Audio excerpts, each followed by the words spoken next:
All right, welcome everybody to Standing for Truth. I am your host, Donnie. Thank you everybody for being here for tonight's important debate.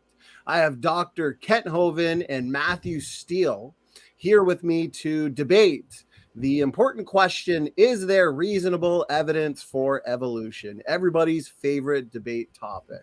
This is sure going to be an epic debate.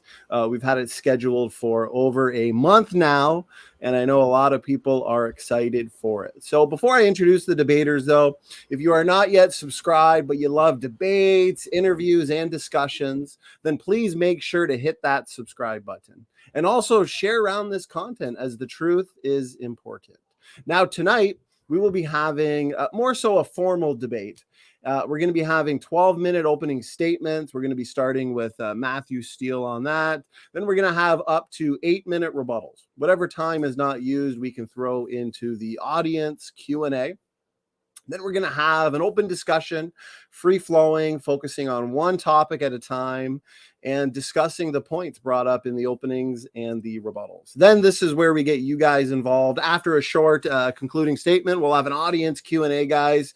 We're going to get you guys involved. Make sure you're tagging me at Standing for Truth, and then that way I don't miss your question. So let's get right into it.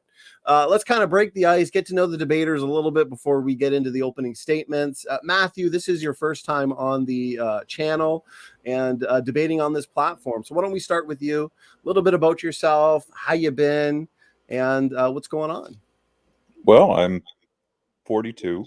I work in an unrelated field, have a very low degree in something technical that pays the bills, but I earned it and have been lucky enough to make a good living for the last 24 years off of it, and it provides me with enough free time to engage in these sorts of discussions. And I've had thousands of them over the years and many debates.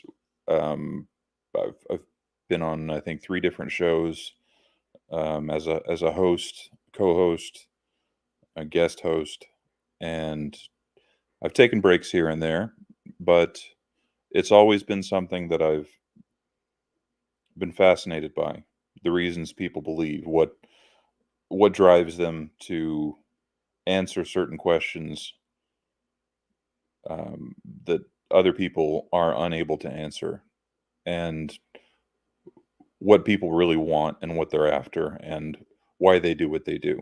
I think getting down to those topics is what keeps me going and keeps me interested. So I'm always trying to dig down to what people are really about, and that leads to some pretty interesting discussions. So I'm looking forward to talking to Kent here tonight. This is going to be great. Thanks for having me. My pleasure. I appreciate that introduction. Mathew, I appreciate you agreeing to this important debate. So why don't we hand it over to Dr. Dino? How you been? What's going on over at Dal? And a little bit about yourself.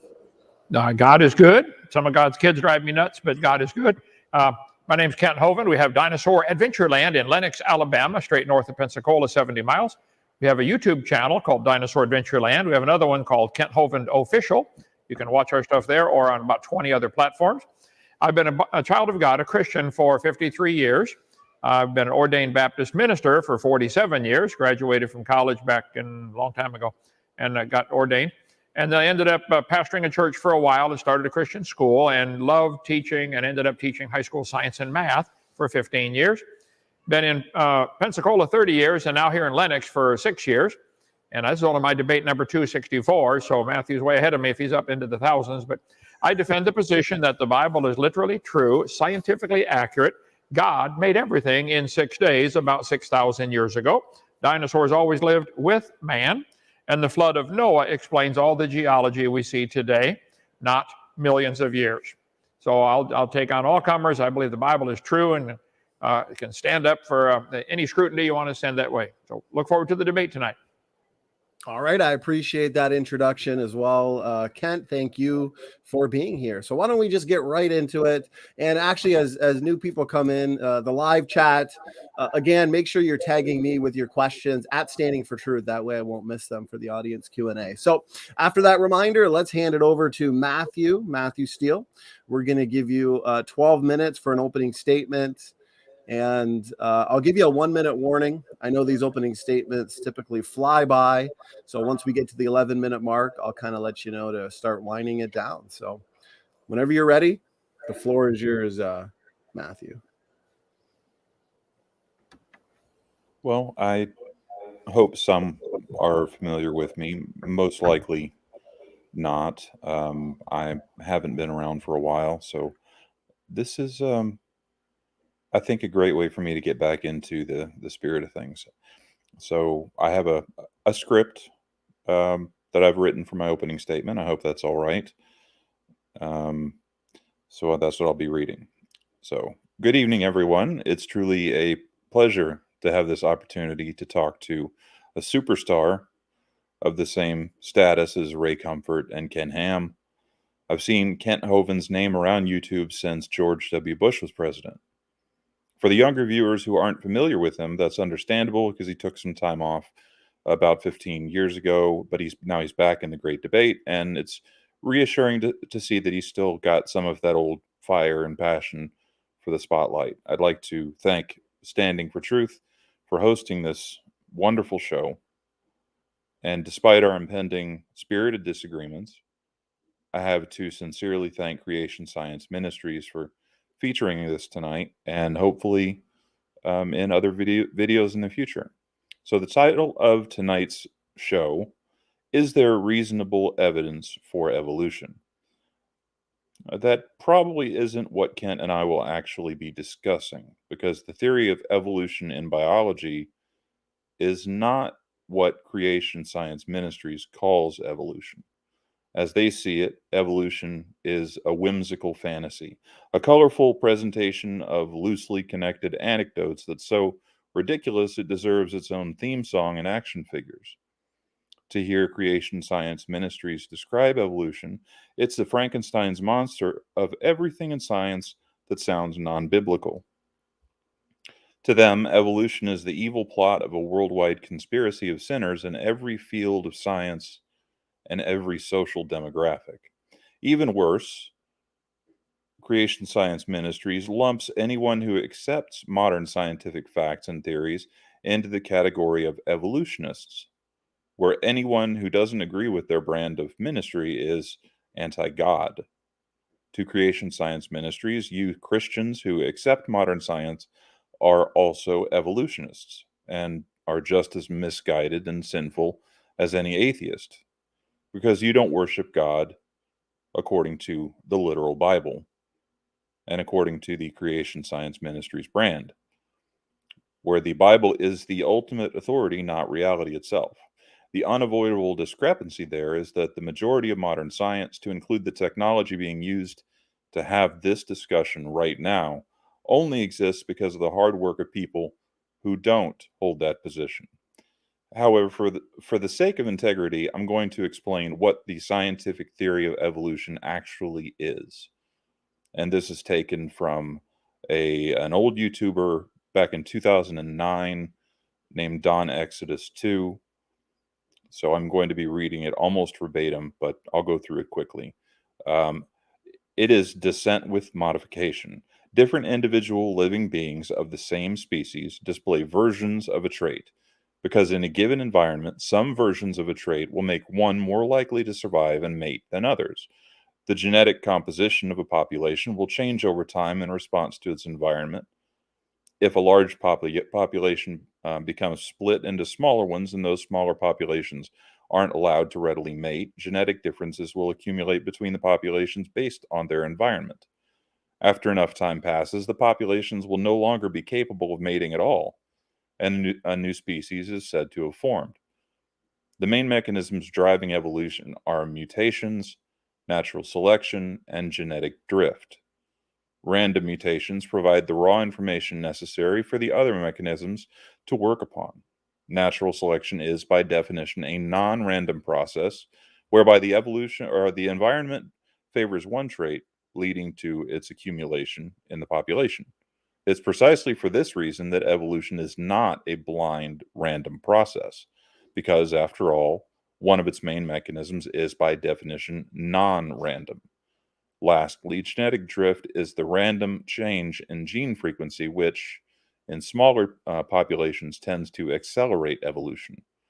Despite public opinion to the contrary, the scientific debate as to whether or not evolution happens ended about 100 years ago. Now, evolution is known as the unifying theory of biology, note, biology, simply because it unites the disciplines. What this means is that advancements gained in one field can be applied to others. It's also worth noting that the theory of evolution isn't about whether or not evolution occurs. That's an indisputable fact. The theory, however, describes where, when, how, and the precise mechanisms by which evolution occurs. Evolution is universally accepted as the origin of the species simply because every aspect of every discipline in biology confirms it independently of each other. All of these analyses independently line up to provide a clear history as to how life exists on this planet. It's for this reason that after 150 years of rigorous scientific testing every day, not a single observation or experiment has been made which has falsified this unifying theory of biology. But as I said before, this isn't what evolution means according to Creation Science Ministries. Evolution is anything in science that disagrees with a literal interpretation of the Bible. What about the circumstances that brought about the origin of the building blocks of all life? Abiogenesis. What about cosmology, astronomy, and the Big Bang? What about blah, blah, blah, philosophical jargon nobody cares about? Those are all great questions, but they are not evolution. Even so, Creation Science Ministries presents evolution as if it encapsulates anything discussed in modern science that disagrees with their brand of ministry. Unfortunately for them, some of us aren't looking for popularity, but rather what's actually true. The Bible is not literally true from start to finish. Any reputable biblical scholar will admit as much if you ask them. Mark 16, for example, is demonstrably inauthentic. The literal Bible also gets countless scientific facts wrong. Any reputable scientist in any actual field of science will admit as much if you ask them, rather than Creation Science Ministries. The moon is not a light and can easily be demonstrated to be, the Earth can easily be demonstrated to be billions of years old rather than a few thousand. The literal Bible can be philosophically shredded into confetti by anyone willing to read the airtight, unquestionable reputations that are only a few clicks away, provided by philosophers, both novice and professional. There's still no coherent, justified Christian response to Euthyphro's dilemma, for example. So to close your eyes to everything in the world that disagrees with the Bible and just label it all evolution is an insult to the intelligence of every single one of our ancestors who fought to make the world a safer, healthier, more enlightened place, where you don't have to be afraid of not knowing, or afraid of admitting that you're wrong, or admitting that you lie for a living just to keep people paying you to tell them it's all just the work of the devil.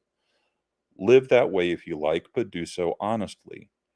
If holding on to superstitions helps keep the darkness at bay, that's fine. There are always going to be missing pieces in this giant puzzle we call reality, though, and there's no hiding from that fact.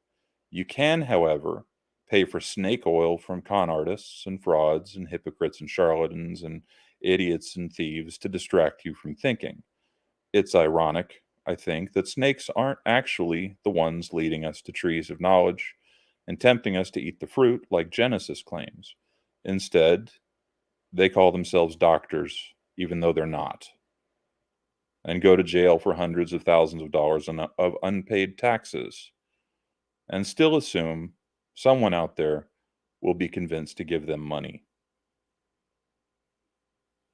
That's it. All right, with a couple minutes to spare, let me just stop the timer there, Matthew. We will throw the couple of minutes into the audience Q&A, as we always have a pretty awesome audience question and answer. So let's hand it over to Dr. Dino. Whenever you're ready, Kent, the floor is yours, brother, and you have 12 minutes for an opening statement. Well, usually they wait till much later to get the ad hominem when they realize they're losing badly, but it was a good start. Is there reasonable evidence for evolution? Absolutely not, depending on what you mean, okay? Let's define a few terms. Reasonable, having sound judgment, fair and sensible, according to the rules of logic. Reasonable. Antonyms, the opposite of reasonable: groundless, illogical, invalid, irrational, non-rational, nonsensical, non-valid, etc. Okay? The word evolution we need to also define. It has 6 different meanings. Here are the first 4.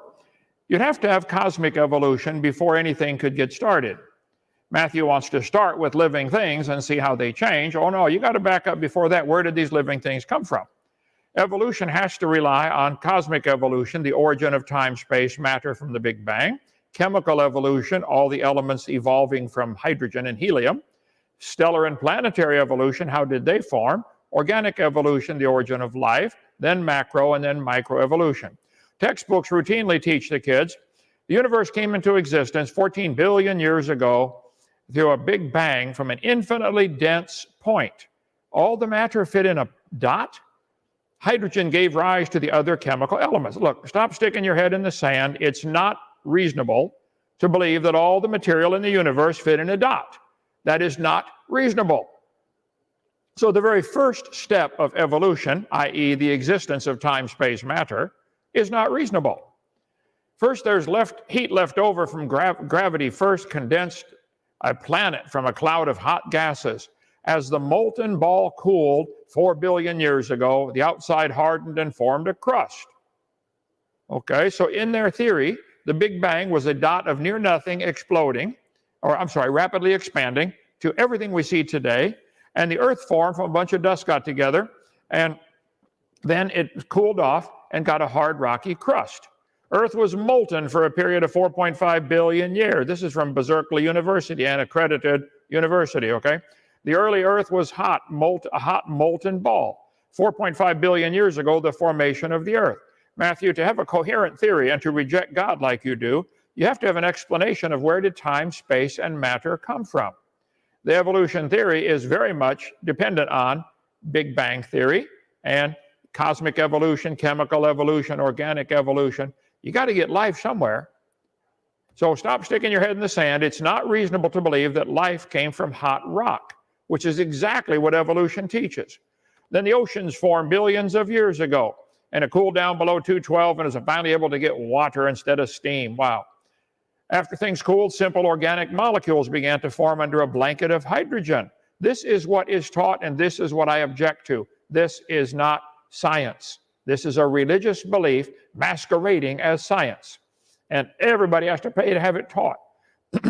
All evidence suggests Earth was inhospitable for life for the first 700 million years because it was hot. Okay.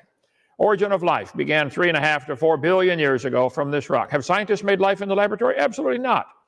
If we look at the simplest creatures on the planet, we find a wee bacterium, which is not simple, by the way. Let's see, it has 525 genes. It's one of the simplest life forms we've ever seen. 525 genes? You think that happened by chance? The simplest cell is more complex than the space shuttle. One cell more complex than the space shuttle. Stop sticking your head in the sand. It's not reasonable to believe the space shuttle came about by chance. It's not reasonable to believe in organic evolution either. Reasonable, having common sense. They don't have it. Nope, my mind's made up. Don't confuse me with the facts. With my head in the sand, I can't see any evidence to refute evolution. And you atheists and evolutionists have your head in the sand. There is loads of evidence, but you won't take your head out of the dirt and look at it, okay? Okay, let's all put our head in the sand together. We can claim that none of us see any evidence against evolution. That's reasonable. You know, majority opinion, peer-reviewed, fully accredited, Sand University. This is what's happening, folks. The bunch of them got together, stuck their head in the sand, and agreed they don't see any evidence against evolution. Well, we'll show you some tonight. A new theory of organic evolution in Nature magazine. Okay, let's see. Organic evolution. You have to have organic evolution in this process here. Life has to get started from non-living material without a creator. Nobody knows how a mixture of lifeless chemicals changed into a living cell. Nobody knows. Stop sticking your head in the ground and look at the facts. It's completely unreasonable to believe life came from non-living matter with no designer. The topic of the debate tonight is evolution a reasonable theory? What do you mean by evolution? Cosmic evolution is not reasonable. Chemical evolution, stellar evolution, organic evolution, none of those are reasonable. Primordial soup from Wikipedia. A term introduced in 1924, he proposed the origin of life on Earth through a transformation through gradual chemical evolution from a primordial soup. This is what is being taught to the kids. This is not reasonable. There is no evidence, none, that life can start from non-living material. They even try to do it in the laboratory. If they do make life in the laboratory, that would prove it takes intelligence to make life. It is not reasonable to believe it happened by chance. Even Dawkins said, I despise people who believe something without evidence. Well, Richard, you ought to despise yourself then, because you believe in evolution without evidence. The Earth formed, it was a solid ball of molten rock, no atmosphere. And then as the molten rock cooled 4 billion years ago, the outside formed a crust. This is what's taught, folks, all over the place. 4.1 billion years ago, the surface began to cool, creating a solid surface, and clouds formed. Look, I despise someone who believes something without evidence. There is no evidence of the Earth being a hot molten mass cooling down slowly over billions of years. There's loads of evidence against that, okay? Creating life from lifeless primordial soup. Well, just as species are believed to have evolved over time, individual molecules that form the basis of life are likely developed in response to natural selection. This is what's taught, that life came from primordial soup. So I would say the first 4 meanings of the word evolution are not reasonable. Let me skip some stuff here. Have they made life in the lab? No. Stop sticking your head in the sand. It's not reasonable to believe life came by itself from a rock. My mind is made up. I don't see any evidence against it. I know. Okay, y'all went to Sand University and y'all agreed. There's no evidence. The Bible says that God said the waters would bring forth, and he created the moving creature. He created whales and every living creature. God created every winged fowl after his kind. God said, let the earth bring forth living creature. It's all through the Bible that God is claiming that he created everything. He created living things. God saw everything that he made and said it was very good. And God formed man of the dust of the ground and breathed into his nostrils the breath of life. For God to take dust and make a man, to me, is reasonable. For the dust to make a man by itself with no God involved is unreasonable. For General Motors to get iron out of the ground, get the iron ore, smelt it down, create the iron, turn it into a car with a lot of intelligent people working on it, that's reasonable. Man can take iron ore and turn it to a car. I agree. But the iron ore cannot turn to a car by itself. That's unreasonable. Unreasonable. See now that I am he. There is no God with me. I kill, I make alive, I wound, I heal. There is none that can deliver out of my hand. Thou art Lord alone, and thou hast made the heaven with their host and all that's therein. God made the world and all things therein. He gives life and breath. The sight in the sight of God who quickeneth means come alive, all things. There. I can see clearly now. It's perfectly reasonable to believe that life came about by a creator. That's reasonable. Have scientists made life in the lab? Nowhere close. If they did, it would prove it takes intelligence to make life, and God clearly claims that he created life. Until scientists can prove that life formed by chance without God, they should admit that this vital step of evolution is believed to have happened. And they should admit it is a religion and not allow it to be taught in publicly funded schools. You guys who say you love truth and love science, okay, stop teaching this crazy religion in the schools and go back to teaching science. Is it reasonable? Is it sound judgment? Is it fair and sensible to say that life came from non-living material when scientists can't even do it in the laboratory? No, it's not reasonable to say it happened by chance. It's not reasonable. Number 5 is macroevolution, changing from one kind of animal to another. That has never been observed, ever, never. Macroevolution Major changes in structure and the way of life over tens of millions of years. Macroevolution takes a long time. It doesn't happen at all. We could take for all night on this, but this guy said the geologists, biologists, geneticists all accept evolution.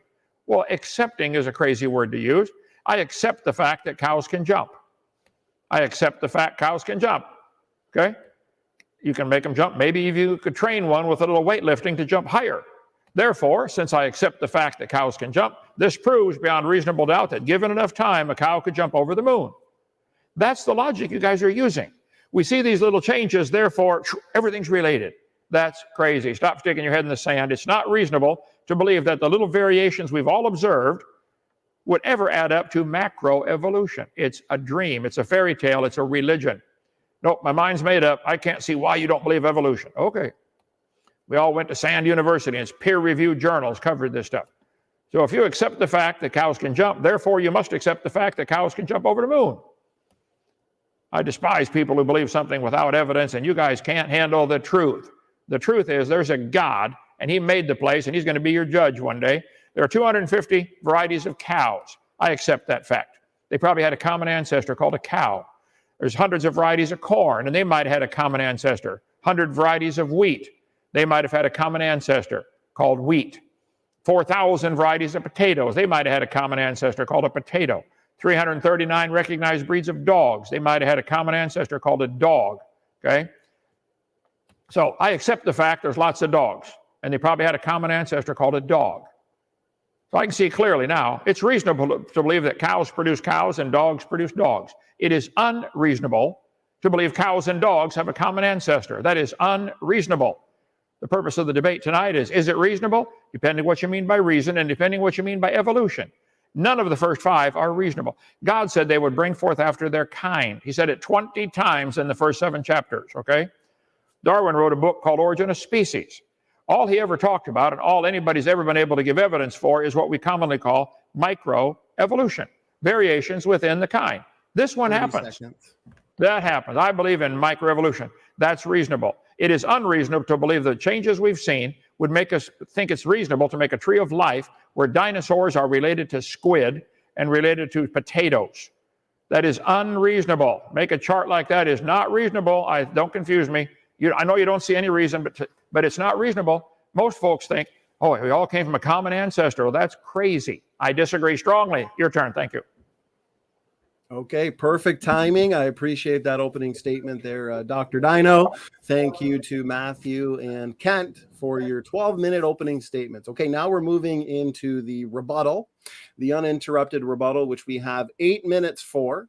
And whatever's not used, we'll put into the discussion or the audience Q&A. So Matthew, whenever you're ready, we'll hand it over to you.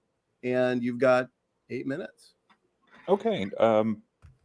I noticed some people in the comments, and I heard Kent also say that that I was using ad hominems, and I clearly stated what evolution was and why it's reasonable to accept. The reasons why it was, the reasons why it's accepted. I stated my case for evolution without using ad hominems.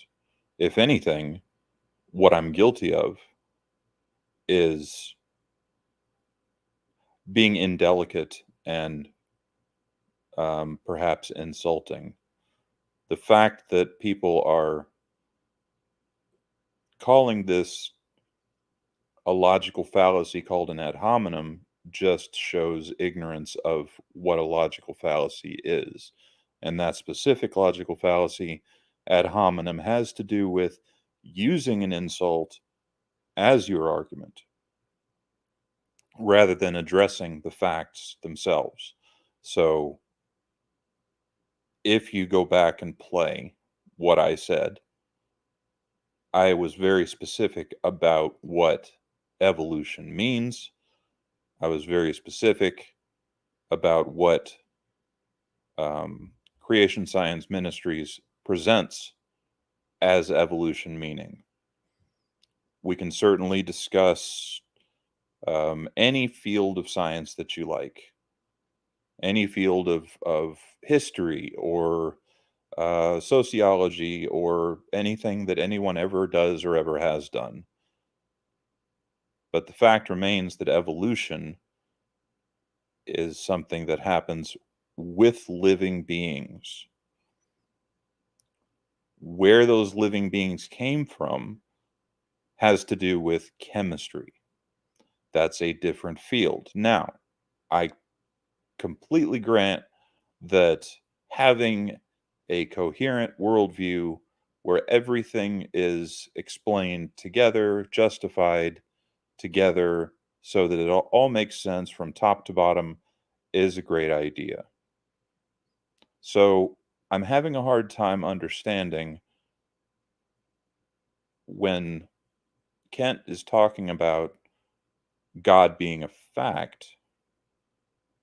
I didn't hear any evidence for that. But let's leave that aside because I don't consider the word God to have a specific meaning anyway. So let's just look at intelligent design for its own sake.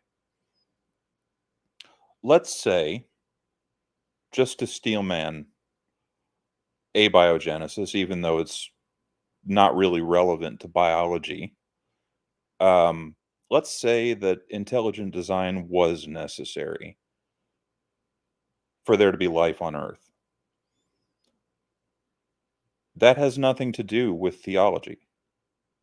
There are any number of reasons why life could exist on Earth based on intelligence that don't have anything to do with the supernatural. So it's entirely possible to accept intelligent design and still be an atheist. So to stick my head in the sand and not consider all of the possible explanations is demonstrably false because I just did. So let's grant intelligent design is necessary for the sake of argument for biology to even be discussed. Are there reasonable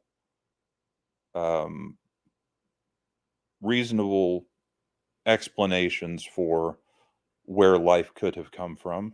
Yes. There are uncountable stars and planets in the universe.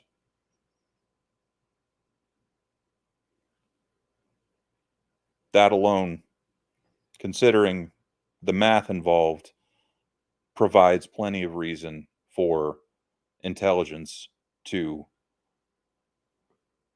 I believe it's called galactic panspermia. But that's not really what this is about.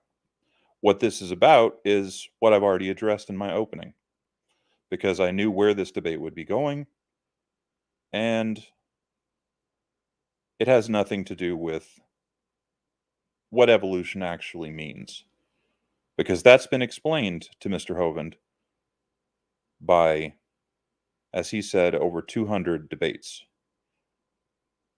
What evolution actually means is not in question here. What we want it to mean, that's in question. So what I want is to figure out what's true. If the Bible were true, I would accept it.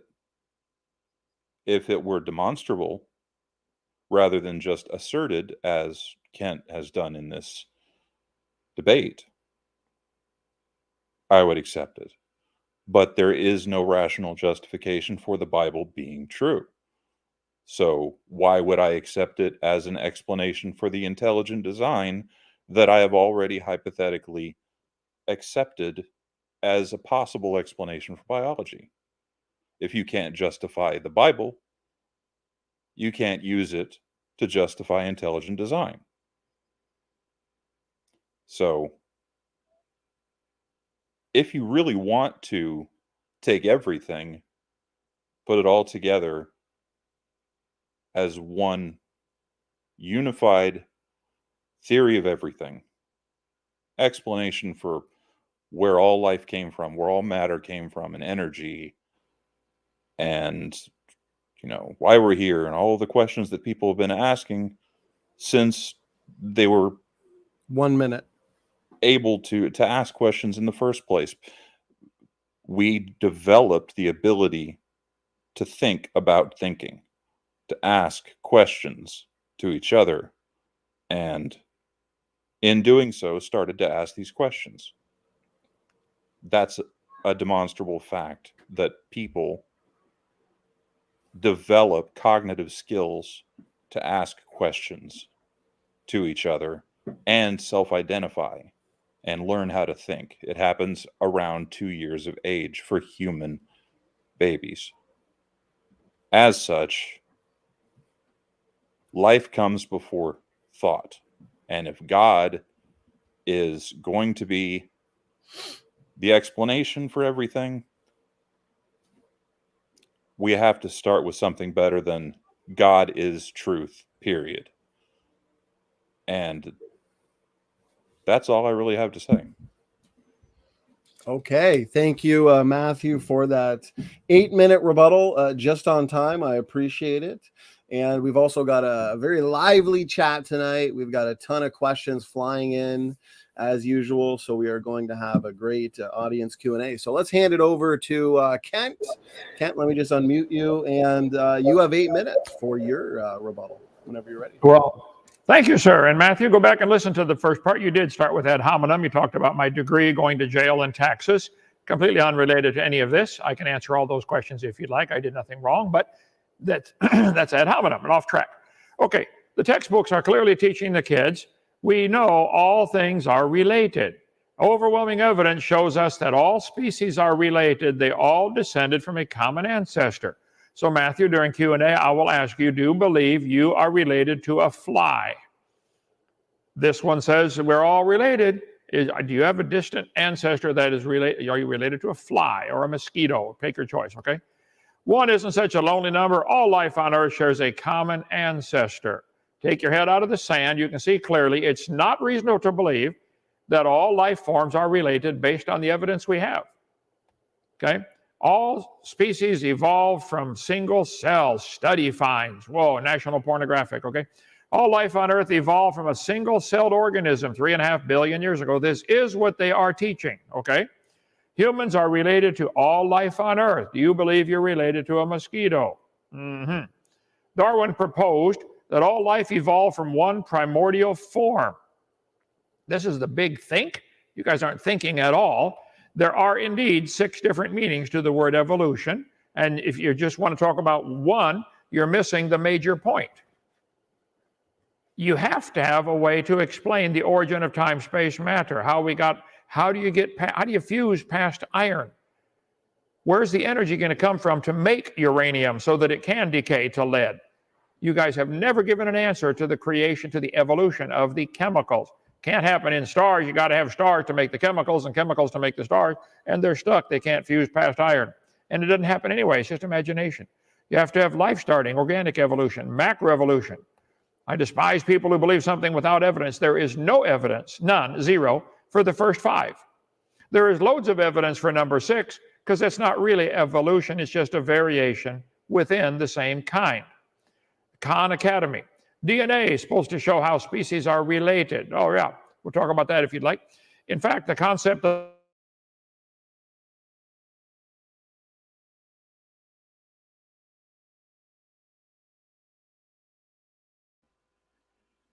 I've lost audio.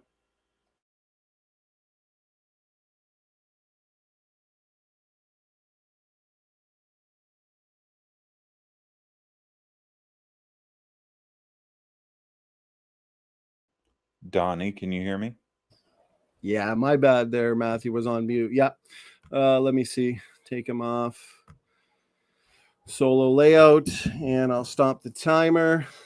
He'll jump in the next minute. I think we just had a connection issue on Kent's end, so we will keep it paused there. I appreciate everybody in the chat letting me know that it was frozen. I wasn't sure if it was me at first, but everything looks good on my end. So yeah, we'll wait for Kent to join. And in the meantime, Logical, Plausible, Probable, he's got an after show that's going to kick off right after this epic debate ends. And Dr. Dino, we got him. Good to have you back. Hey, computer crash. Now, according to evolution, it should get better automatically, but they don't seem to do that. So I think it is not reasonable to believe that all life forms are related. I do not believe I'm related to a mosquito and a frog and we came from a hot rock. I don't believe that for 1 second, okay? Dawkins said, I despise people who believe something without evidence, okay? There is no evidence of any animal ever changing to a different kind of animal. Nobody's ever seen a dog produce a non-dog or a cow produce a non-cow. There's no evidence, none. Every farmer on the planet will tell you cows produce cows and corn produces corn, without exception. Now, if you wish to believe it happened long ago and far away, you can believe whatever you want, but that's not science. There's no evidence. Birds evolved from a group of meat-eating dinosaurs. This has got to be one of the dumbest things ever taught in the history of science. Why? Because their mouths still contain sharp teeth. Oh, our saw has sharp teeth too. Therefore, it's a bird. There, I can see clearly now. It's not reasonable to believe my great-great-great-great-great-great-grandpa was a T-Rex, and it's not reasonable. That's illogical. My mind's made up. Don't confuse me with the head, with my facts. My head's in the sand. I can't see any reason not to believe a T-Rex could turn to a bird. Are you against science? That's what they always do with me. Are you against science? No, I love science. I'm against the pollution that's been stuck into our science called evolution. It's a pollution. It's evil. It's wrong. It's not science. It's a religious belief, and it's stupid. And it should not be mixed in with science. Beer is often sold at football games. Beer has nothing to do with football. Nothing. But people tend to associate them. Oh, you got to watch the games, so you got to have a beer. No, you don't. Anyway, believe something without evidence. There's no evidence for evolution. Earth formed 4.5 billion years ago. There's plenty of evidence against that, if you'd like to debate that topic, the age of the Earth. He says life has evolved on Earth. No, it has not, unless you mean microevolution. The evidence they use for evolution, they say from the fossil record. I say, guys, use your head. No fossil would count as evidence for evolution. None. You find bones in the dirt, you can't prove it had any kids at all. You certainly can't prove it had different kids. They say there's homologous structures. Well, that's proof of a same designer or a common need to fulfill a common goal. Like to move your arm back and forth and to twist it around. You need radius, ulnar flexors, extenders, biceps, triceps, deltoid. You need that. It's a good design. It works good, okay? Vestigial structures. This was a bold-faced lie. If there were any vestigial structures, that would be losing, not gaining. That's not evidence for evolution. Selective breeding. Natural selection selects with nature. Man can select with selective breeding. Both of them are just simply selecting. That's not creating anything. You're selecting from existing traits. If I went through and selected all the blue cars in the town and shot all the rest of them, would that ever turn the car into an airplane? No. Selection. And all these missing, they just put them in order with an arrow between them, and the kids believe it. Oh, wow, look, the textbook says this one evolved to that one. They're drawing lines on paper is all they're doing. Transitional fossils, evidence of evolution, is baloney. I can see clearly now it's not reasonable to believe any fossil would count as evidence for evolution. We can't prove those bones had any children, let alone different children. No animal today can do that, but you're giving credit to a bone in the dirt to do something that no animal today can do? My mind's made up. Don't confuse me. I can't see any reason to not believe those fossils are transitional. Okay. So is there reasonable evidence for evolution? Kent Hovind clearly, loudly says, no, none. If God made the world, it's reasonable that he did it for a reason. It's also reasonable he would provide a way for us to know him. And I think he made sure a bunch of people got together and wrote a book, many who gave their life to get this book to us.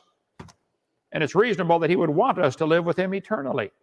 I accepted his free gift, and I'm going to heaven. I'm forgiven. Matthew, I'd like to see you do the same thing. Come now, let us reason together, saith the Lord. Though your sins be as scarlet, they shall be as white as snow. Though they be red like crimson, they shall be like wool. That we may be delivered from unreasonable and wicked men. For all men have not faith. So I stand on the position God made the world. It's unreasonable to believe any animal ever changed into something else. There's no evidence for evolution at all. Totally unreasonable. So I win the debate. Next. All right, gentlemen, I appreciate you guys keeping this fun and lively and entertaining as always. That concludes the 12-minute opening statements and the 8-minute uninterrupted rebuttals. Time is flying by here. We've got a fantastic chat with so many great questions coming in. So now we're moving into the open discussion portion of this debate. The topic for tonight, again, is there reasonable evidence for evolution? As always, on this channel and with these discussions, let's keep the discussion on topic, keep it cordial, respectful, equally timed, and let's do our best to make sure we're focusing on one topic at a time. Kent just ended with his rebuttal, so Matthew, why don't we hand it over to you to start us off here in the discussion with the first point and the first question. Go ahead, gentlemen. Okay, Kent, can you define science for me? Well, yeah, the word science comes from the Latin word scire, which means to know. What do we know?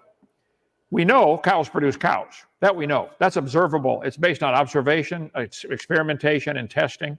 Science, which is what I taught for years and love, is knowledge that humanity has gained over the centuries based on observation and testing and experimentation. All the testing ever done by farmers says cows make cows and nothing else. Nothing else. Okay, so it's so you're saying that science is knowledge. It comes the Latin word scire, to know. What do we know? Okay, so the etymology, you're saying the etymology is the definition, or the knowledge is science? Because my understanding of science is that it's a process. It's a system that we use to determine the best explanation for evidence, right? Well, it's gathering observation. What do we observe and test and demonstrate? I think Right. I looked it up. I got it from about 10 different dictionaries, but I got 40 million slides here. Had I known you were asking that question, I'd have slides ready. But yes, I think everybody agrees science, the word means knowledge, and it's knowledge gained by observation, testing, and experimentation. And that would exclude evolution. Oh, I'll find it here okay. for you.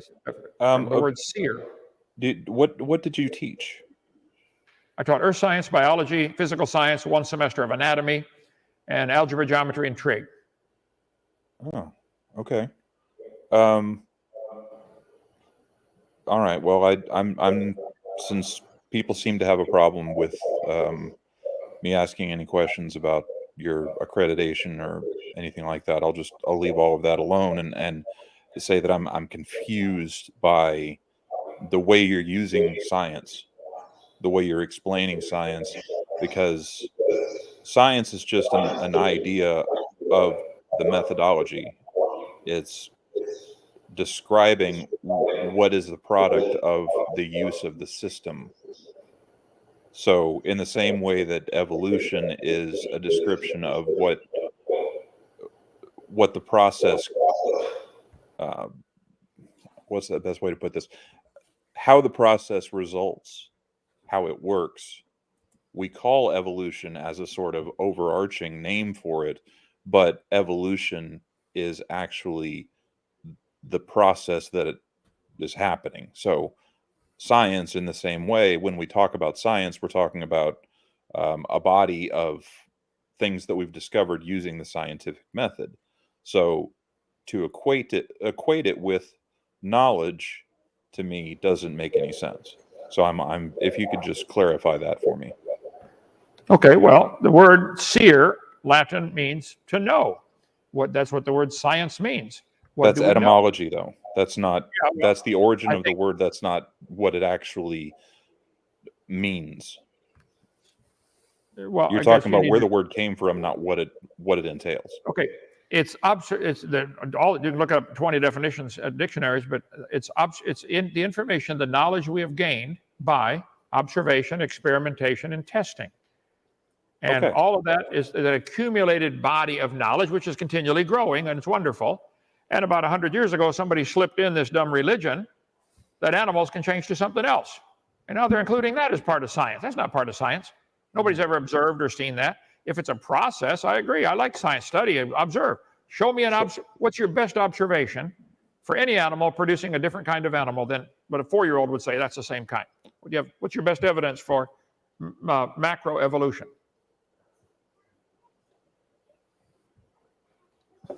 Okay, so because I will answer that, but I just want to point out that you're using science as a noun, and I'm using science as a verb.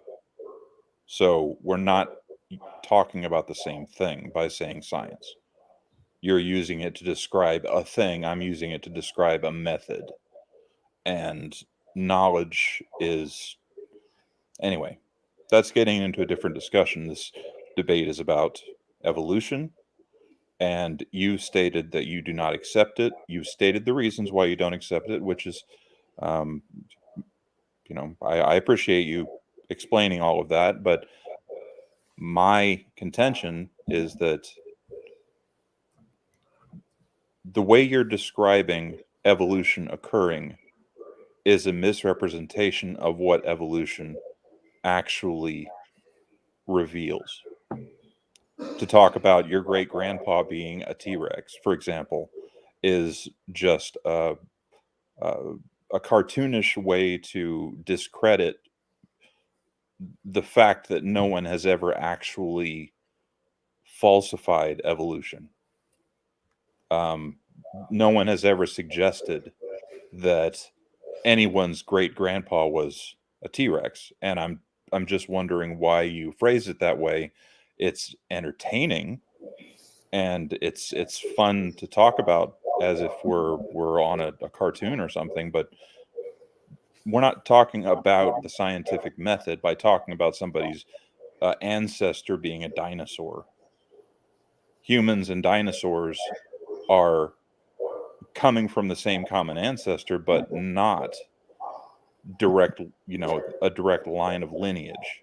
So you're misrepresenting, in a way, what evolution actually is, which makes me highly suspicious that you're Matthew, if you want to just wrap up because I just want to make sure we're doing equal time here. That's fair enough. Okay. To summarize, I think that the presentation of evolution that you're making is not analogous to what evolution actually is in the scientific field where it's used. Okay, let's hand it over to Kent. Kent, take as much time as you need to respond to Matthew's points. Matthew, I have in front of me a giant collection of textbooks from various publishers. I think all the major publishers from many years, back including the 1800s. They do teach, in the last 100 years especially, pictures like I'm showing you on screen here, a tree of life. Is this picture trying to tell the boys and girls that humans up at the top and birds have a common ancestor, which goes back to an amoeba? They have every kind of life form you can imagine. Whales, bears, birds, corn, sunflowers, octopus, squid, jellyfish. They draw lines on paper and connect them to a common ancestor. This is not science. This is not a noun or a verb. This is stupid. Nobody's ever seen an octopus produce a non-octopus baby. Nobody's ever seen an amoeba produce a non-amoeba. They've tried in the laboratory with bacteria that have a generation time of 20 minutes. They get born, grow up, get married, have kids in 20 minutes. That would be like billions of years of human life evolution. They've never been able to make it anything other than a bacteria. Never. You've never seen corn produce non-corn or cows produce non-cows. It just doesn't happen. You just said, I think you said humans and whales or whatever you said have a common ancestor if you go back. That means somewhere along the line in the distant past, animals changed to something other than their kind. Because I think we would agree a human and a dinosaur are not the same kind, but you believe a human and a dinosaur have a common ancestor. So where's the evidence of any animal producing something other than exactly the same kind? The variations happen, taller grass, shorter grass, etc., but it's still grass. Humans, there's a lot of varieties of humans. There's some smart ones and some really dumb ones out there, and they might have had a common ancestor called a human. I don't argue with that. But you want us to believe, and you want us to pay for you to teach others that humans and dinosaurs and mosquitoes have a common ancestor. So I said I would ask you later, do you believe you have a common ancestor with a mosquito? Just a simple yes or no. Yes. Okay. Because that's what the evidence shows. What evidence? DNA. Because we have a building code called DNA that's more complex than the Library of Congress, and so does a mosquito. So there may be some lines of code in our DNA that are the same as the lines of code in the mosquito. Is that proof they have a common ancestor, or could it be the same guys writing the code? Like Microsoft Word and Microsoft PowerPoint have thousands of identical lines of code. Therefore, it all happened by chance. That's the logic you're using, Matthew. The logic that I'm using is that the people who wrote those programs are building upon other programs that were written in the past, going all the way back to the beginning of computers. Correct. The way code was written by computer scientists has evolved over time to be more useful, more efficient, but it's still ultimately, in many cases, the same programs that have just changed. So although Adobe and, say, YouTube are vastly different, they still would have some of the same code in their basic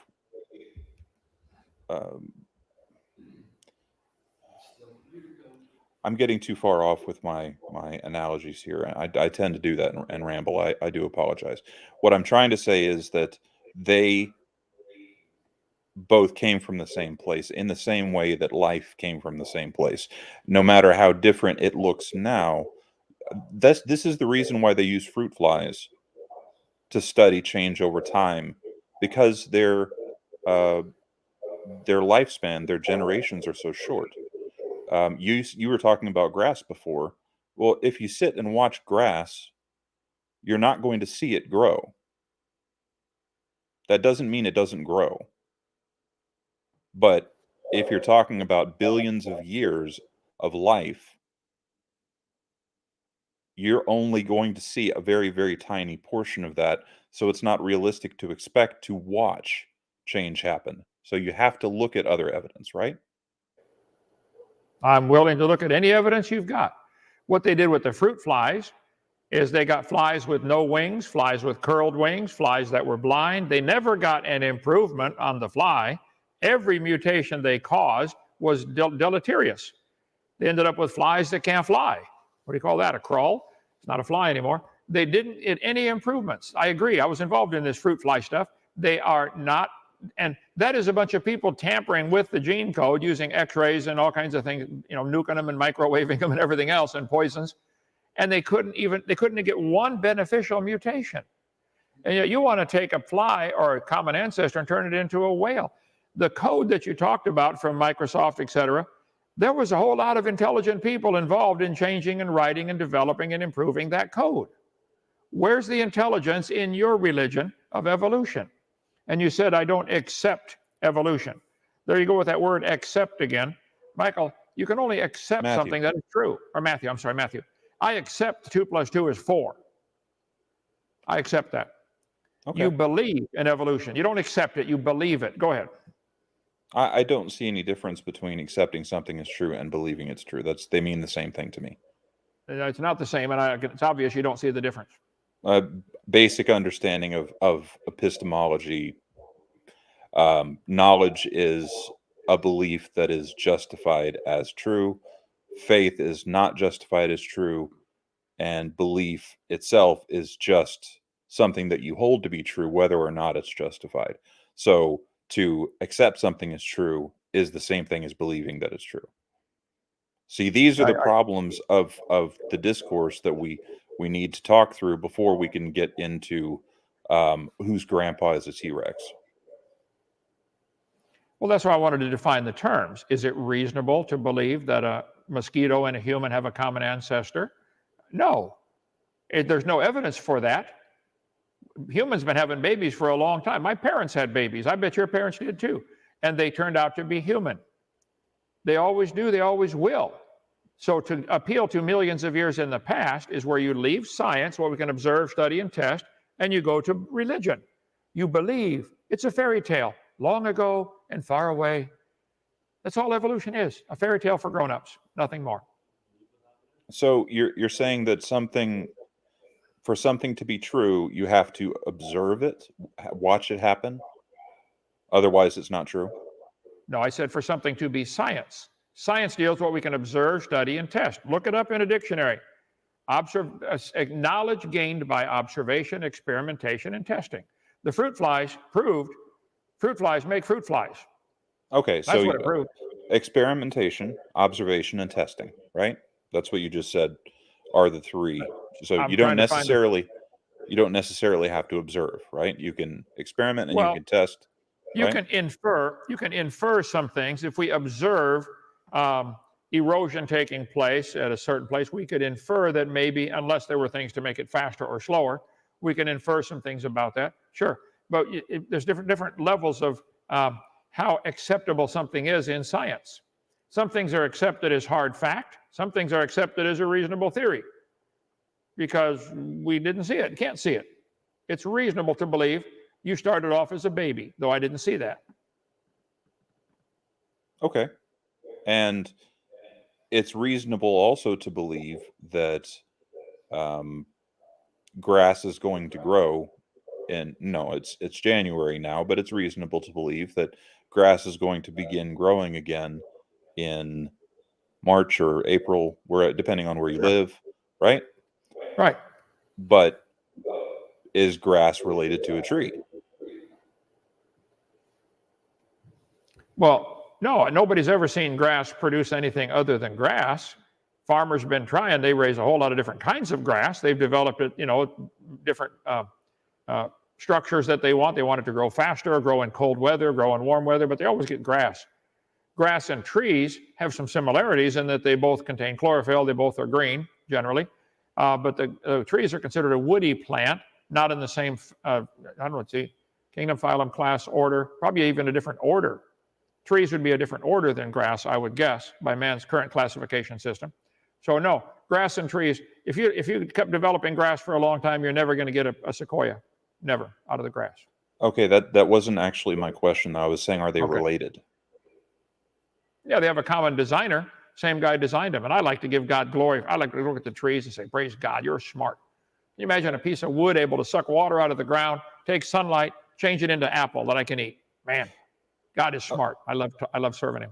Okay, so how do we observe, experiment, or test God? Oh, I don't know. I don't know of another reasonable explanation for this. I never observed who made this coffee cup, but it's reasonable to say somebody probably made this. This doesn't happen. Even though it's natural materials, it's logical to say this had a designer, even if I can't find him. I think it's logical when you look at a human body, say, wow, this had a designer. Now, but I'm not asking mine to be taught as science in the schools.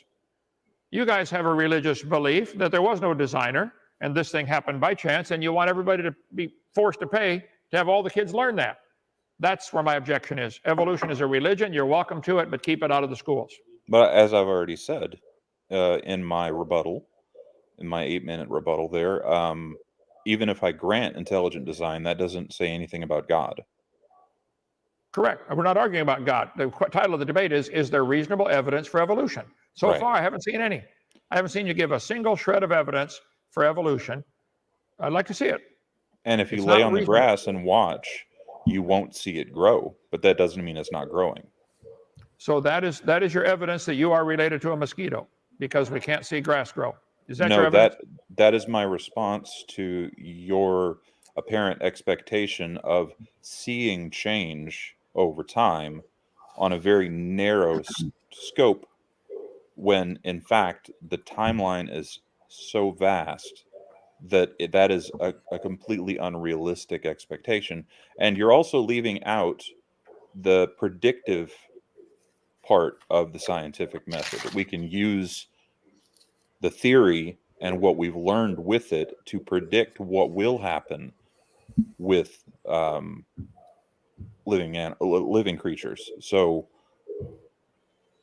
that is where the functionality of the scientific method used on evolution proves that it's true, is that when you make a prediction, it comes true. Okay.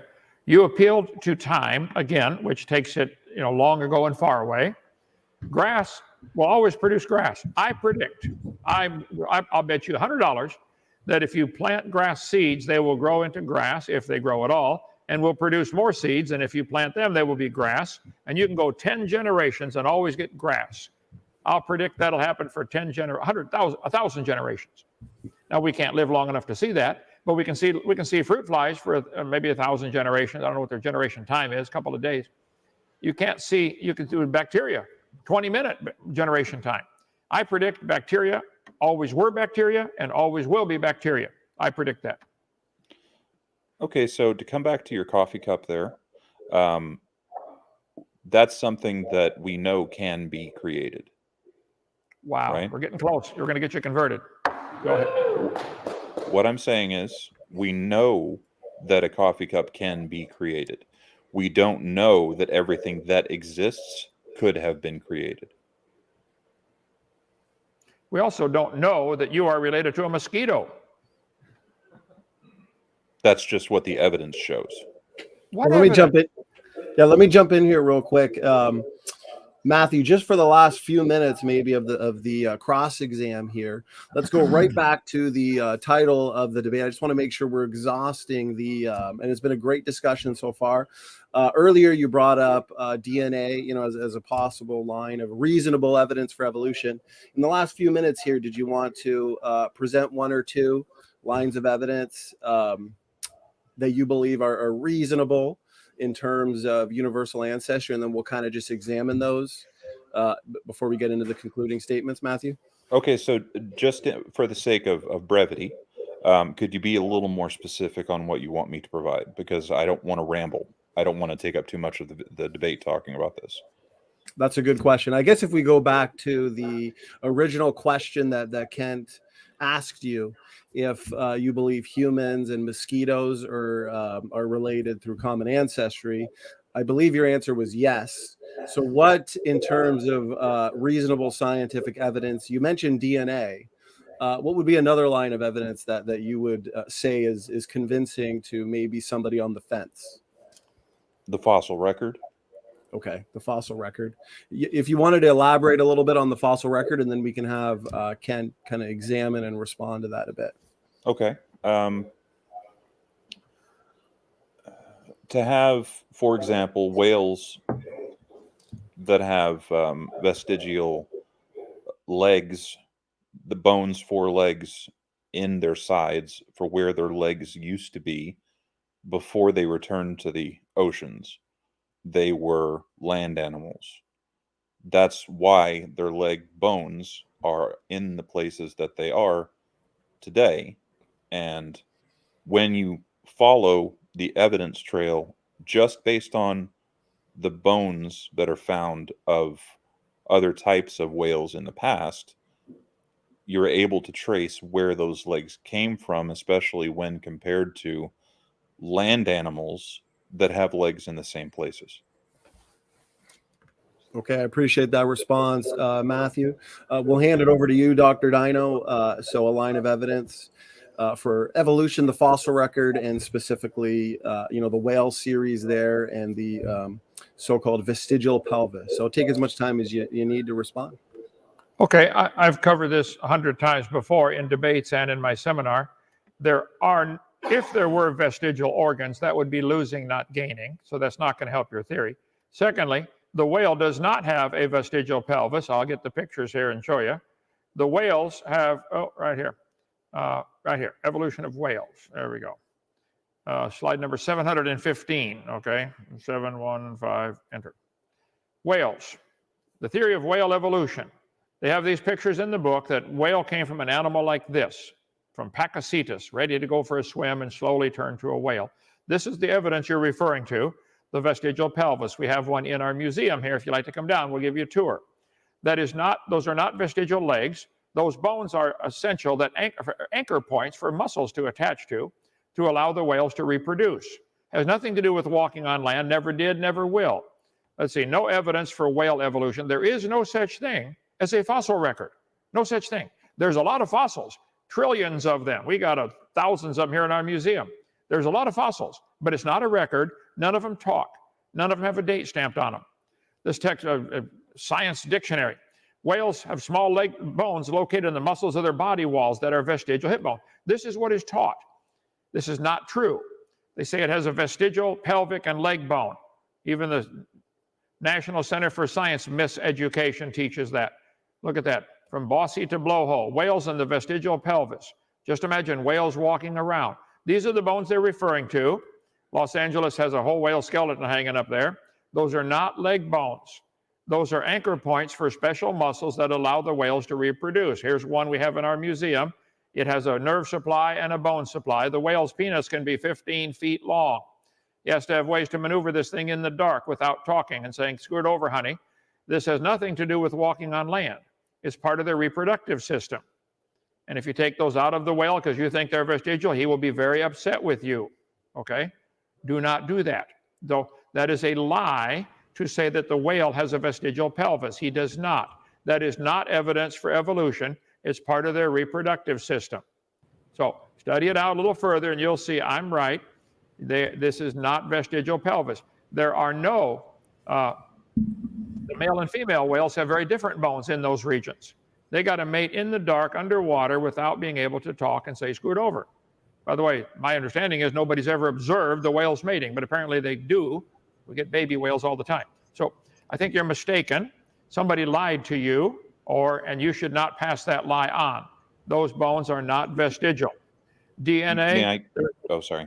Okay, there is no fossil record. DNA could prove the same guy's writing the code. The DNA is so complicated. I bet if I looked in my Bible, I would find they use the letter A in this book. I bet if I look in, this dinosaur brochure from a dinosaur park up near here. If I look in here, they use the letter A right there.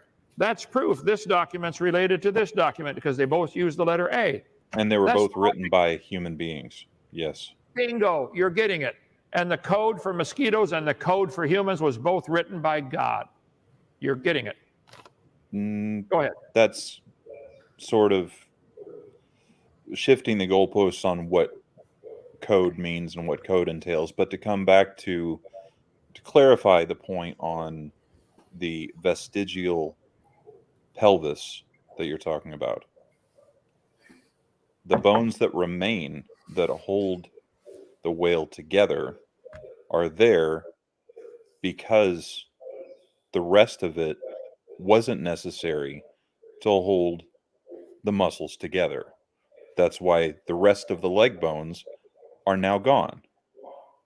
And there's plenty of evidence in other animals of this sort of process where they didn't lose the entirety of a leg or an arm or any part of the body.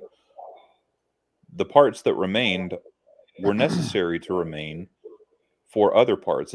There is not some end goal of improvement for evolution. There is simply a reaction to the environment. You believe this. We observe the whales have these bones, the whales use them. Probably not as often as the male likes, but they use them, okay? And so you're dreaming up a story that this is what's left over and they still need it. You don't know they ever had legs. Nobody's ever found a whale with legs. And if they did find a fossil with legs, that wouldn't prove it's related to the whale. If you find a tricycle with 3 wheels, that doesn't prove it's halfway from a bicycle to a car. They're designed that way. The whale is designed to have these bones right there to do make baby whales. It's designed for that. Why is that so hard for you to see? I don't understand. You have to justify the designer before you can say it was designed. No, it's obvious this had a designer. I've never seen him. I got no idea where it was made. I don't care. I know somebody made it. I can look at the whale and say, wow, somebody made that. Now, which And God? Is it Allah, Buddha, Jehovah? That's a different argument. But I think that had to be a smart designer. Okay, we know that a cup can be designed. A mug can be designed. We don't Correct. know that everything that exists, all matter and energy in all of the cosmos, we don't know that it was created. I couldn't prove that. That's my religion. I admit it. Is it possible for this cup to form by chance with no designer? Do you think pressure on clay? We have a lot of clay in our gravel pit here. Do you think clay and sunshine could gradually make a cup like this, perfectly round, and put printing letters on it that make coherent sense to somebody in English? Is in trillions and trillions and quadrillions of years, could this cup happen by chance? No. No, bingo, you're getting it. Okay, let me jump in here, guys. I know we could probably do this discussion all night. Time is flying by. We got 240 people in the chat.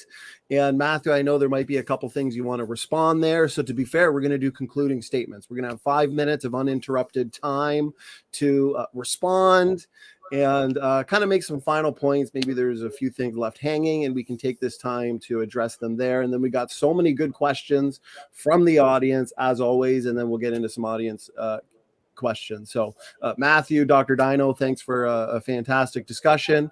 We're going to hand it to you, Matthew, since you kicked us off with your opening statement. We'll let you start first.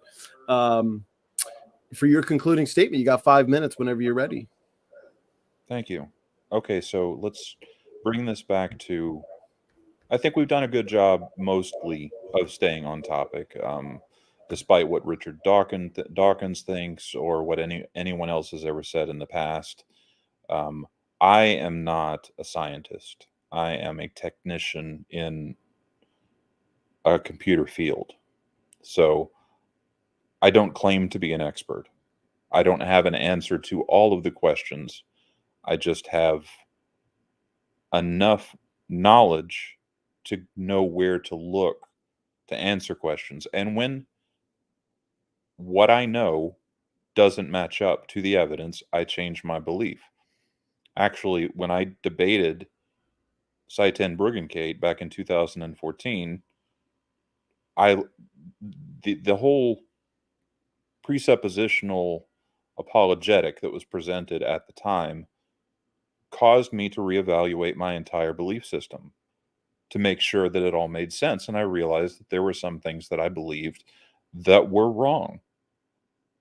And it didn't, of course, bring me to the conclusion that the Bible was true, or that Romans 1:18 through 23, I believe, had any other weight than what someone wrote at some time to try to control other people, or for whatever reason it might have been. Maybe they actually did really believe it, but it didn't convince me that it was true, but it did provide me food for thought. Now, talking about a supposed creator that is accepted as fact for no reason other than an arbitrary feeling or assumption that's never justified, and using that as an explanation for misunderstandings of what the evidence in evolution presents to someone who is not making those unjustified assumptions, that's where the problems come in. That's why evolution doesn't make sense, because there are other unjustified assumptions that are held beforehand that conflict with it and prevent further learning about the actual facts of the matter. So I try to minimize unjustified assumptions going into any discussion, any topic, any field that I'm trying to learn about. And if I find an unjustified belief, I remove it. And I know for a fact, having seen dozens of debates on creationism, specifically young Earth creationism, that it is impossible to be true. And that isn't, of course, going to change anyone's mind, me stating that, but the facts are clear. Start to finish, there are too many things that are not possibly true in young Earth creationism, and the explanations that it therefore leads young Earth creationists to,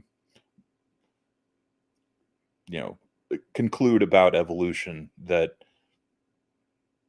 it just it doesn't lend toward productive discussion on the subject. So what I came into this debate to do was to present what the scientific theory of evolution in biology actually is. There are a lot of other uses for the term evolution, in the same way that we could use the word change or adapt to mean any number of things. You could broaden the field as wide as you like. But what doesn't change is the fossils, the ground, the DNA, the chemicals, the fact that there is an elemental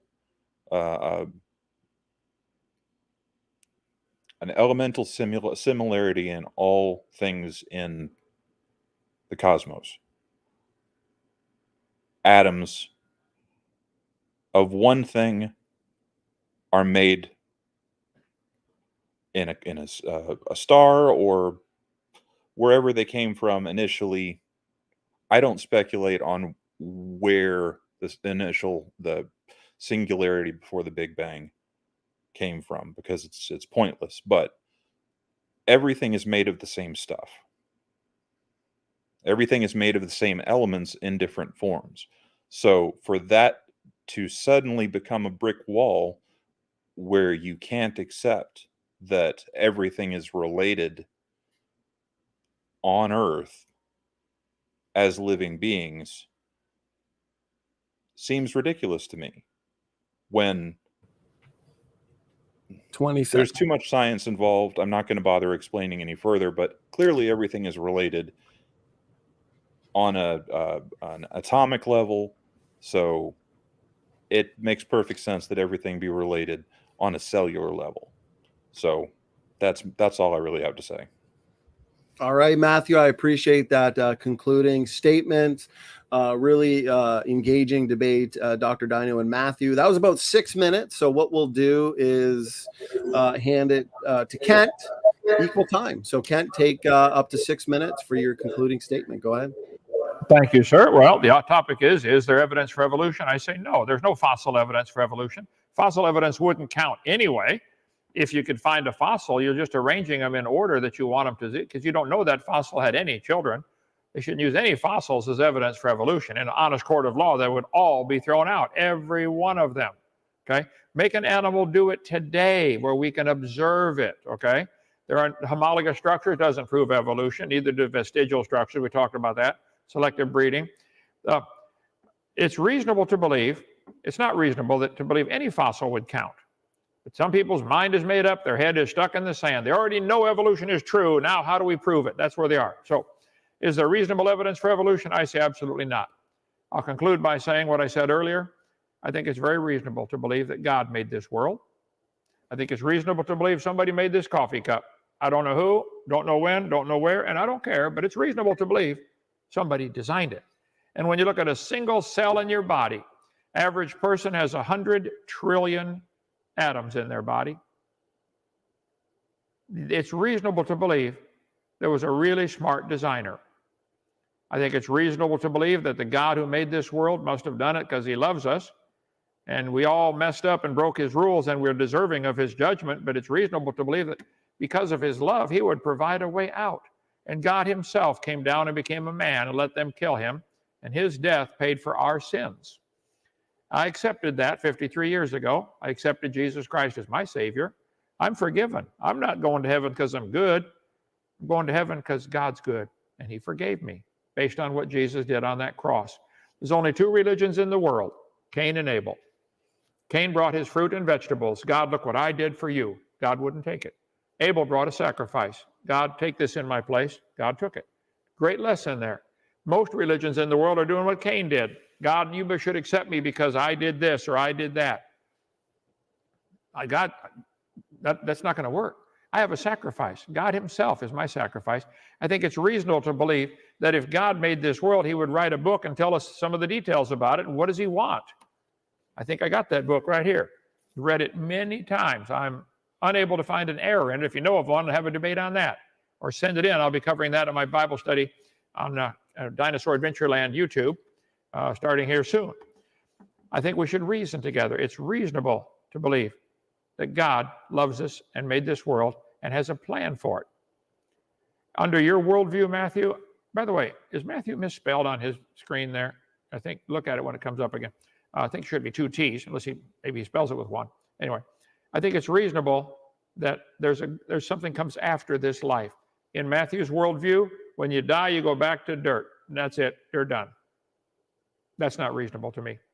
I think it's reasonable to say there's a purpose, there's a goal, there's a reason why God made us. So back to audience questions. That's all I have to say. Thank you. Come join us at Dinosaur Adventureland. Visit our place here in Lenox, Alabama. All right. I appreciate that concluding statement there, Dr. Hovind. That concludes the concluding statement. So thank you so much, Matthew and Kent. Really enjoyable debate. Matthew, if you wanted to answer that question, is your name spelt wrong there, or is it you go 1 T? You can blame my parents for that. They thought if they put 1 T in my name, people wouldn't call me Matt. But when you hear Matthew, you automatically think 2 T's, so it just didn't work. But now I'm stuck explaining to everyone for my entire life that there's only 1 T in my name. So yes, it is true that's the way it's spelled. And I have a great deal of sympathy for people who have names that are much worse than that. So yes. I'm sure this won't be the last time you'll have to explain that. So I appreciate it. And Donnie. Yes.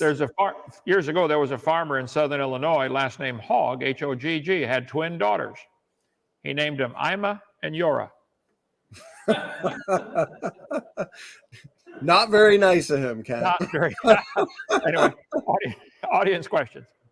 I appreciate it. Hey, laughter is the best medicine. I appreciate it. So real quick, not the first question, but the first comment. We've had some super chats coming in from John Maddox, Logical, Plausible, Probable. His after shows are always a ton of fun and very memorable. So he says, don't miss the after show. Starts right after this debate ends. Should be an epic throwdown. So he's got the link there, guys, if you want to click that when this debate's over. So let's get right into it. First question comes in from Saved by Grace.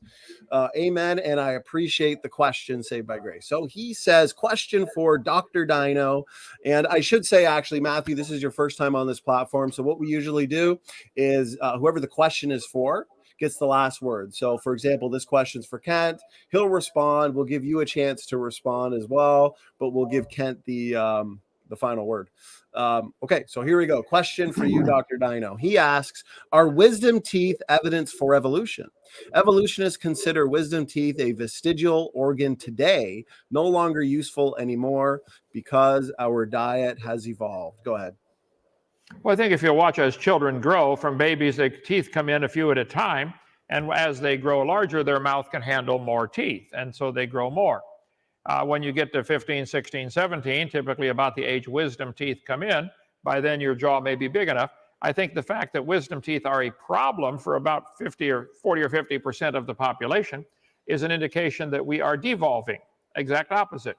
Many millions of people have wisdom teeth and have no problem with them. The Bible teaches before the flood came, the people lived to be 900 and probably grew much bigger, in which case wisdom teeth would be essential to fill in the rest of the jaw. Not evidence for evolution at all. If it was a vestigial structure, that's losing, not gaining.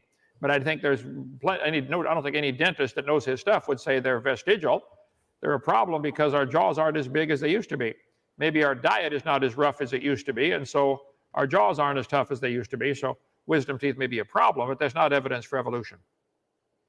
All right, I appreciate that response, Kent. And Matthew, we'll hand it over to you if there's anything you wanted to add. Just one brief comment. I think that there's a nugget of truth in what Kent just said, that he doesn't consider that to be evidence because it edges right up against where change has occurred. And I think that line where you're willing to accept what has occurred and what has not occurred, what could potentially occur or not, has to, for a layperson, be decided by the scientists who are actually doing the work and not just by your gut instinct. Okay, I appreciate that response there, Matthew. And Kent, question was for you. Get the last word. On my video number 7, which is question answer, I just noticed I've got 3,000 slides in that one. I do cover that topic with a lot of pictures about wisdom teeth and a lot of scientific articles. So if they get my seminar series, sales pitch here, $50, and you can return it and get your money back if you'd like. But I used to loan stuff out. I learned right away Baptists don't steal, but they do borrow and never return. But if you would like to get video number 7, question answer, I cover that with all the pictures and slides and documentation about wisdom teeth showing that they are not vestigial. All right, I appreciate the responses, Matthew and Kent, to a solid question. So the chat is flying here, and I'm trying to get these questions up on screen. So I will have it up on screen in 3, 2, 1. Here we go. So from What's the Takeaway, I appreciate the question. His question is for you, Matthew. So this one will be for you. He says, a question for Matt. Which organ evolved first?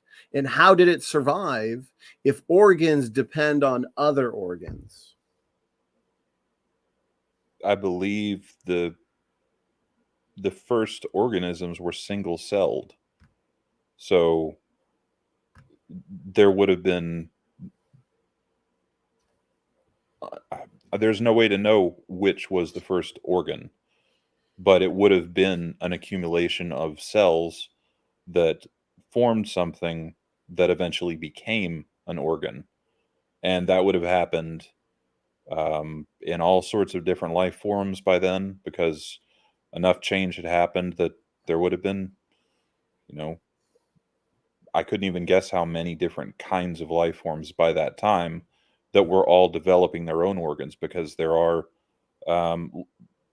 eyes, for example, have developed as organs independently from points where they weren't related to each other. When the creature started to evolve eyes, they did so without having them to begin with. They developed them as a response to a need. So I guess the first organs would have developed as a response to a need for digestion or protection from the elements. I don't know. Like I said, I'm a technician, not a scientist. All right, thank you for that response there, Matthew. We'll hand it over to Dr. Dino for his response. I think it's a great question, and it's impossible for the atheist revolutionist to answer. If you evolved a stomach but had no mouth to get food into it, that's a problem. If you evolved a mouth and a stomach at the same time and had no alimentary canal to get rid of it, that's a bigger problem. So I think you have to have a variety of things working together. An engine isn't much good without a transmission, and neither together are any good without some way to transmit power to the wheels, and you've got to have the wheels. So, and a car is primitive compared to a living form. The first cell, a single cell. You should study how many systems there are in a cell. They have a way to bring food in, digest it, break it down, send it back out, move around. The little flagellated paramecium, the flagella are just unbelievably complex. So I think it's a conundrum for the evolutionist, impossible for them to explain how this could happen bit by bit. It's either all there or it doesn't work. Thank you for those points, Kent. And Matthew, to be fair, the question was for you. So if you'd like a final word, go ahead. I think when it comes to, for example, what Kent's talking about with engines and wheels, the first things that would have been used by people would have been planes and cylinders that eventually became wheels and eventually became the body of a cart, and then different forms of propulsion, different forms of mechanisms that made it more efficient and less stressful to to drive a vehicle. So we ended up creating something that needed an engine and a transmission, but it all happens far more on a longer timeline than we like to think about things. They're more complicated than we like to think, is what I'm trying to say. All right, I appreciate that. I appreciate those responses on a good question. So this one comes in from Born 100 Years Late. He gives a super chat. I appreciate the support. So it's up on screen here, and he asks, if a simple bacteria takes, say, 1,000 years to change, wouldn't you see some change, any change at all, in the last 200 years? When does the change start? He doesn't specify anybody, but I think it's for you, Matthew, given the context of it. I think the simplest way to respond to that is that the common cold continues to change over time. The flu changes over time. And that's why there's a new flu shot for everyone every year, because the cold evolves. It changes based on who carries it and who transmits it to others. So we are seeing the change. All right, thanks for that answer, and we'll hand it over to you, Kent, for a response. Well, it's a great question and very logical. That's what I said. Nobody's ever seen a dog produce a non-dog or a bacteria produce a non-bacteria. Now, it might adapt to its environment. You may get a dog with more hair or less hair, but it's still a dog. If it put it up in the cold climate, only the long-haired dogs are going to survive. Nature will select the short-haired dogs to probably not survive the cold weather. Okay, it's still a dog. These bacteria are still bacteria. Whether they face a certain antibiotic, they might become antibiotic resistant eventually and got to get a new drug for next year. That maybe just to pay for the doctor's Mercedes instead. But regardless of the reason, it's still a bacteria. So the question is legitimate. We don't see any changes from a bacteria to anything else. But in Matthew's religion, you have to change the bacteria to a whale and to a human. That's not observable. It's not science. All right. Thank you for that response, Kent. And Matthew, over to you for a quick final word before we get to the next question. It would take too long for me to explain why everything Kent just said was wrong, especially the representation of my position. So I'm just going to skip over that. All right. Well, luckily we got a kind of a similar question here from Cover to Cover Book Reviews. So his question again is for you, Matthew, and he asks, has anyone ever seen a fruit fly produce something other than a fruit fly? Fruit flies specifically, I don't know of changing into something other than a fruit fly, but flies clearly are not all fruit flies. Flying insects are not all flies. And we can see through ring species, it's clearly shown how speciation occurs, which is, although micro and macro evolution are not actual terms that are used in the science. They're only used by people who are talking about the science. That's technically macroevolution, is speciation, and we do see one type of animal changing into another type of animal that can no longer reproduce with each other when their populations are reintroduced. So no, specifically for a fruit fly, I don't think it could produce something other than a fruit fly, but it could produce a type of fruit fly that can't mate with another type of fruit fly. All right. Thank you, Matthew, for that response. We'll hand it over to Kent for his response.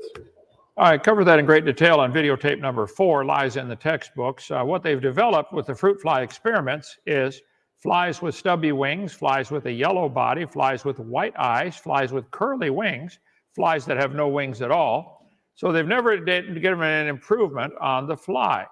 Fruit flies refuse to become anything but fruit flies under any circumstances yet devised. So it's not, it hasn't worked. In their religion, they have to have them changed to something else. And so the question was, Has anyone ever seen a fruit fly produce something other than a fruit fly? And the clear answer is no. They say fruit, therefore their answer is, well, fruit flies must have evolved as far as they can go. No.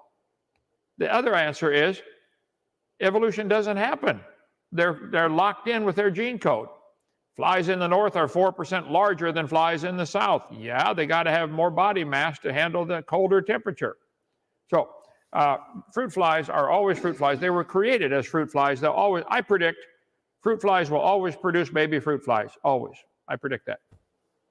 All right. Thank you, Kent. And Matthew, question was for you. Quick final word. It all just comes down to a basic misunderstanding of what evolution is. It doesn't have a goal. If something can change, it does. There's no need for it to change. It's just going to survive based on its attributes, or it's not. Whether or not it's going to become a different kind of creature than a fruit fly is irrelevant to the way evolution works. All right. Thank you there, Matthew. Okay, we're going to start winding it down with these last couple questions as time has really flown by here, and I want to respect the debaters' time that they've given us for tonight. So, Kent, this one's for you from Ryan the Raptor guy. He says, standing for truth, question for Kent Hovind. What is the most convincing argument for evolution you've heard, and how would you respond? Well, you have to define the word evolution. Which of the 6 meanings are you talking about? The most convincing evidence for microevolution, that's overwhelming. There are 1,000 different varieties of, there's 300 varieties of dogs. There's 4,000 varieties of potatoes. Farmers can selectively breed and create a bigger potato, a smaller potato, sweeter potato, whatever they want. That's microevolution. The evidence for that is overwhelming, and that's where it stops. The major evidence they use over and over is majority opinion. Well, everybody believes it, therefore it must be true. There have been thousands of times through the history of science where everybody believes something that turned out to be wrong. The phlogiston theory was wrong. George Washington was killed by his own doctors because they thought, man, you got bad blood. If you're sick, take out your blood, you'll get better. They were sincere, dedicated, they loved the president, and they killed him. They were wrong. Evolution, people who believe it might be sincere. A majority might believe it. Not true yet, but let's suppose everybody believes it. I bet everybody in North Korea thinks communism is good. Doesn't mean it is, but they better believe it and say so, or they're going to get killed. So I think we're that way, not quite that bad in America yet, where if you don't believe in evolution, you won't keep your job at a university. And therefore they can say, aha, see, majority opinion. All right. I appreciate that response, Kent. Matthew, anything you'd like to add to that one? Just briefly, I think the point that Kent made about George Washington is a good one, because they didn't understand the problems with his blood. And that's what happens when in the past people didn't know as much as they do now. And when you go 2,000 or 3,000 or 4,000 years in the past, that helps explain why there's so many mistakes about reality in the Bible. All right. And Kent, question was for you. Get the last word. Yeah, science has gained a lot of knowledge gained by observation, experimentation, and testing. I love science. We've gained a lot of stuff. We can now make things fly, airplane, helicopter, jets, no question. Man has improved. But they're still stuck with that dumb religion, believing they're related to a mosquito. I don't understand that. All right. I appreciate that, Kent. And we're going to end it here with this last question. Guys, I know we got 1,000 questions that came in. We had a great audience, very lively chat, but we got to end it somewhere. And again, there's an after show on John Maddox on his channel after this. So, Matthew, this is a question for you, and it's from Landon Freeman. I appreciate the question, Landon. He says, for Matthew, what findings would cause you to doubt evolution, as in universal common descent? The best example I've ever heard given was if you went back into, say, the Triassic and found a rabbit in the fossil record, that would definitely disprove evolution for me. That's okay. Simple. All right. Thank you for that response there, Matthew. And Kent, we'll hand it over to you if there's anything you wanted to add. Well, I did not bring up tonight, and probably should have. Matthew, the geologic column does not exist any place on the planet. There's no such thing as a geologic column. You say go back to the Triassic and find a rabbit. Wait a minute. You're assuming these layers are different ages. If the top layer is indeed younger, where did it come from? Outer space? Moving it from here to here does not make it different age. All the layers are the same age, whether it's 6,000 or 6 trillion. Every speck of dirt, unless it came from space, is the same age. So you guys keep claiming these layers are different ages, Jurassic, Triassic, Mississippian, Devonian, Silurian. No, it's all baloney. All those layers probably formed in Noah's flood. How can the top layer be younger? My question is simple. Where did it come from? There is no such thing as a Triassic age. No such thing. Thank you, Kent. And we'll hand it over to you, Matthew.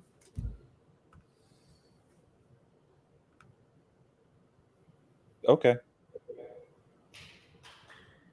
We got him converted. Thanks for your opinion, Kent. Oh, come on now. Come on, Matthew. You know I'm right. How could the top layer be younger? Did it come from outer space? Initially, everything came from outer space. Yeah. Oh, okay. Okay. It's called accretion disks. All right, gentlemen. Again, thanks for making an entertaining debate. Another one to remember. We actually just booked a couple big debates on evolution based on the Evolution Challenge video we put out several weeks ago. I'm getting a ton of requests. Check the upcoming live stream section, everybody. We just recently booked Kent Hovind and T-Jump for a debate on evolution, as well as Kent and Mark Drysdale. So Mark is coming out of retirement, and the battle continues, Kent versus Mark. So anyways, let's have some final words from Dr. Dino and Mathew Steele, as we usually do. Matthew, let's start with you. This was your first time debating on this platform. I appreciate you being a good sport and giving us your time for this debate. Some final words, final thoughts. Go ahead, Matthew. I would just encourage everyone to trust that not everyone is out to lie based on their bias, and experts are usually right when enough of them are working on something together and trying to find out what's true. Experts who are trained in something are more likely to be correct than people who are not. And that is just how the brain works. So someone who works in a lab has more of a likelihood of being correct about something related to science than I do in most cases. And we lay people should remember that.